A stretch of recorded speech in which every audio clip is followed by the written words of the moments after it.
প্রিয় খামারি আসসালামু আলাইকুম। দেশ এবং দেশের বাহির যেখান থেকে আজকে আমাদের এই ভিডিওটি দেখছেন তাদেরকে সকলকে জানাই আমার YouTube channel farming solution by 89 এর পক্ষ থেকে শুভেচ্ছা এবং অভিনন্দন।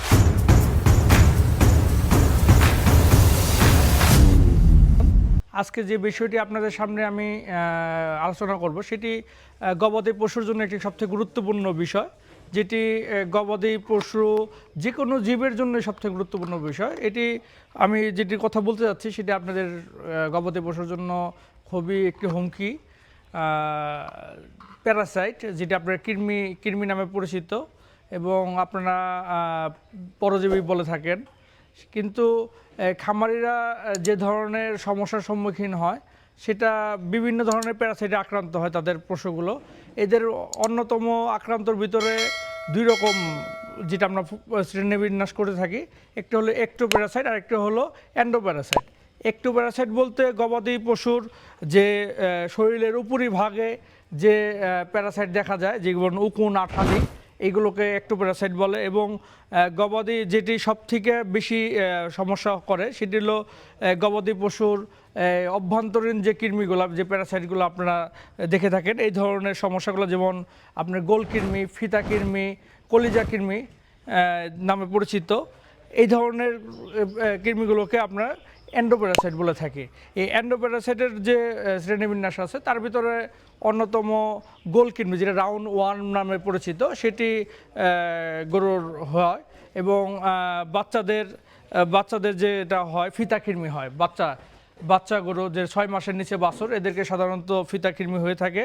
এবং প্রায় সকল গরুই পাতা কৃমি, যেটি কলিজা কৃমি নামে আক্রান্ত আমরা চিনি, পাতা কৃমি, যেটি এই সকল ধরনের পশুকে পাতাকৃমি হয়ে থাকে। এবং পাতাকৃমির এবং অনেকগুলো শ্রেণীবিন্যাস আছে, তার ভিতরে পাতাকৃমি যেটা শরীরের লিভারে হয়ে থাকে এবং রুমেনে হয়ে থাকে এবং রক্তনালীতে হয়ে থাকে। এই শরীরের যে গোলকৃমি, যেটা আমরা বলে থাকি রাউন্ড ওয়ার্ম, সেটির ভিতরেও আবার 3 রকমভাবে কৃমি দেখা যায়। সাধারণত অনেক সময় গবাদি পশুর চোখে আপনারা দেখবেন এই ধরনের কৃমি গবাদি পশুর চোখে দেখা যায় এবং ফুসফুস, লাংসের ভিতরে এই ধরনের কৃমি আক্রান্ত হয়ে থাকে এবং পেটে আর কি রুমেনেও আক্রান্ত হয়ে থাকে।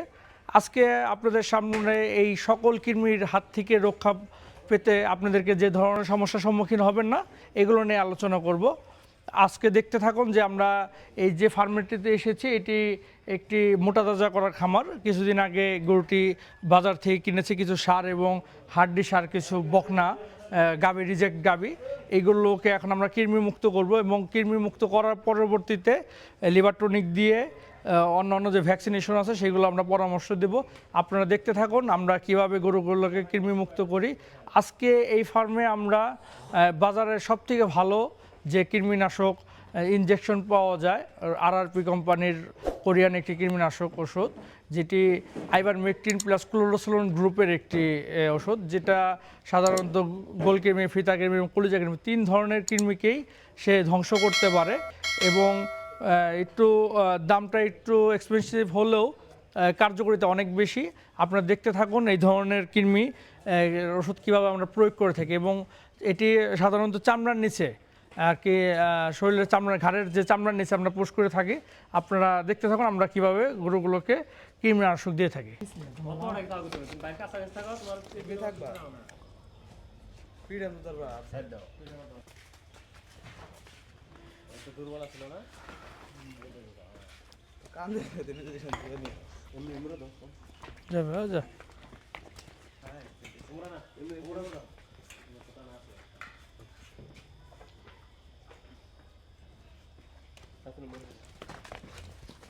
একদম রোগা শুকনা না,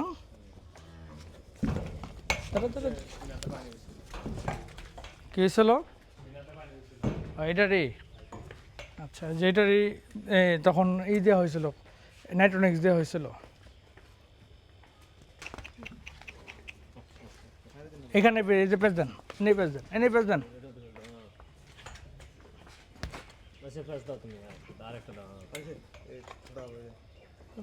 ভয় পায় আর কিছু নেই, এগুলো স্বাভাবিক জিনিস।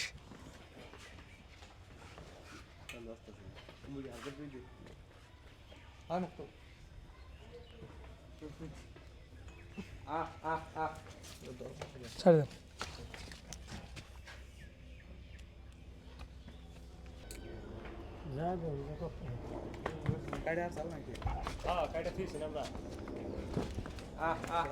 কুকসি ধরেন, কুকসি ধরেন, কুকসি ধরেন, কুকসি, কুকসি এই যে নিচে নিচে নিচে, এই যে কুকসি, এটা কুকসি বলে। এইভাবে টান ধরে লাইবেন, এই পাশে আসেন, সামনে আসেন, হ্যাঁ ধরেন।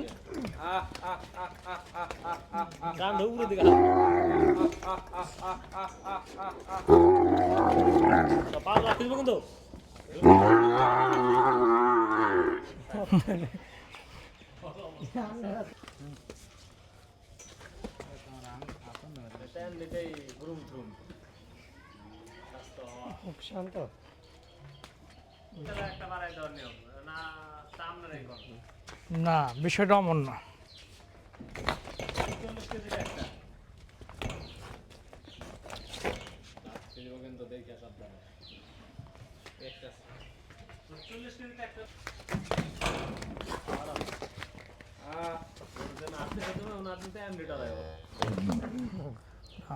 ওই জায়গা হাত দিলে গরু দুর্বল হয়ে যাবো।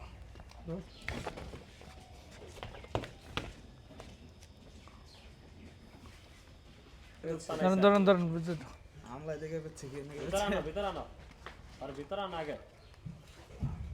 আচ্ছা থাক, সমস্যা নেই। 5-7 কেজি দুধ দিছে প্রথম বিয়ানে, তাহলে দ্বিতীয় বিয়ানেতে 10 কেজি দুধ তো কাইরা দিতে হবে। সব আগে করে দিয়ে দিও না, ধরার দরকারই নেই, বাইকে দিয়ে যাবো কিন্তু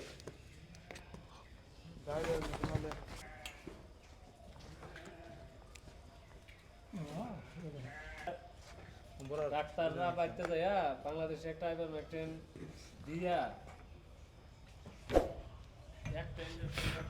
আপনারা এতক্ষণ দেখলেন কিভাবে আমরা গবাদি পশুগুলোকে চামড়ার নিচে আইভারমেকটিন পুশ করলাম।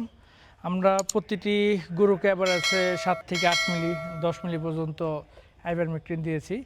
আসলে এই আইভারমেকটিনটি 50 কেজি লাইভ ওয়েটের জন্য 1 মিলি দেওয়ার নিয়ম, 100 কেজিতে 2 মিলি, কিন্তু আমরা সাধারণত পশুকে একটু ওভারডোজ করে থাকি, কখনো কখনো 100 কেজিতে 4 মিলি পর্যন্ত ব্যবহার করে থাকি।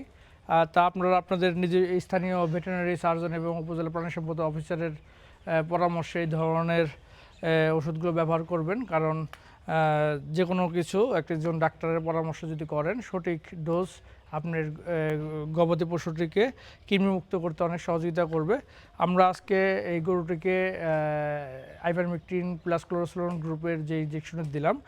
আপনারা সাধারণত এই ধরনের ইনজেকশন পুশ করার 10 থেকে 14 দিন পরে আবার ট্যাবলেট ফর্মে কৃমির বুস্টার ডোজ করবেন। যখন নাকি আপনার ট্যাবলেট ফর্মে কৃমির বুস্টার ডোজ করবেন, এতে আমরা বুস্টার ডোজ করতে বলি কারণ আজকে যে ইনজেকশনটি দিলাম সেটি যে পেটের রোমেনের এবং রোমেনের কৃমি, বহির্ভাগের কৃমি বা দেখা গেছে কলিজা কৃমি যেটাই থাকুক, সেটা যখন মরে যাবে, এর কিছু ডিম থাকে রোমেনের ভিতরে, এর কিছু ডিম থাকে বা রক্তনালীদের কিছু ডিম থাকে, সেই ডিমগুলো যখন নাকি 5 থেকে 7 দিন পরে পুনরায় আবার সেগুলো ফুটে, সেইগুলোর জন্য আমরা সবসময় বুস্টার ডোজ দিতে বলি। একটি গবাদি পশুকে বছরে 3 বার কৃমি ইনজেকশন দিতে বলি বা কৃমি ট্যাবলেট দিতে বলি।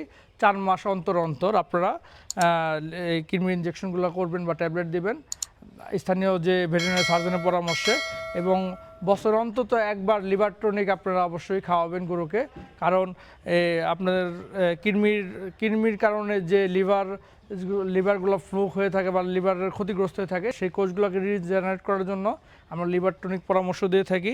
আজকে আমরা দেখলেন যেভাবে আমরা কৃমির ডোজটি শেষ করলাম। এই খামারে কিছু হাড্ডি সার গরু কিনা ছিল এবং কিছু রিজেক্ট গাভী কিনা ছিল, সেইগুলোকে এরা 4 মাসের প্রকল্পে মোটাতাজা করে। সামনে আসছে যে কোরবানির ঈদ বা রোজার ঈদ, সেইটাকে কেন্দ্র করে এরা মোটাতাজা করতেছে। এর পরবর্তীতে সময় এরা বিভিন্ন দানাদার খাবার, পুষ্টিকর দানাদার খাবে এবং কিছু ভিটামিন অ্যামাইনোর মাধ্যমে তারা গরুকে মোটাতাজা করবে এবং বাজারজাত করবে। প্রিয় দর্শক, আপনারা এতক্ষণ দেখলেন এসপিএল এগ্রো পার্কের যে গবাদি পশুগুলো রয়েছে সেগুলোকে আমরা কৃমিনাশক করলাম। এগ্রো পার্কের বিভিন্ন গবাদি পশু পালন করে থাকে, তার মধ্যে বিভিন্ন সার, বিভিন্ন জাতের গাভী সহ দুম্বা, গারল, ভেড়া এবং শৌখিন যে রঙিন মাছ, এই ধরনের কিছু মাছও রয়েছে এখানে।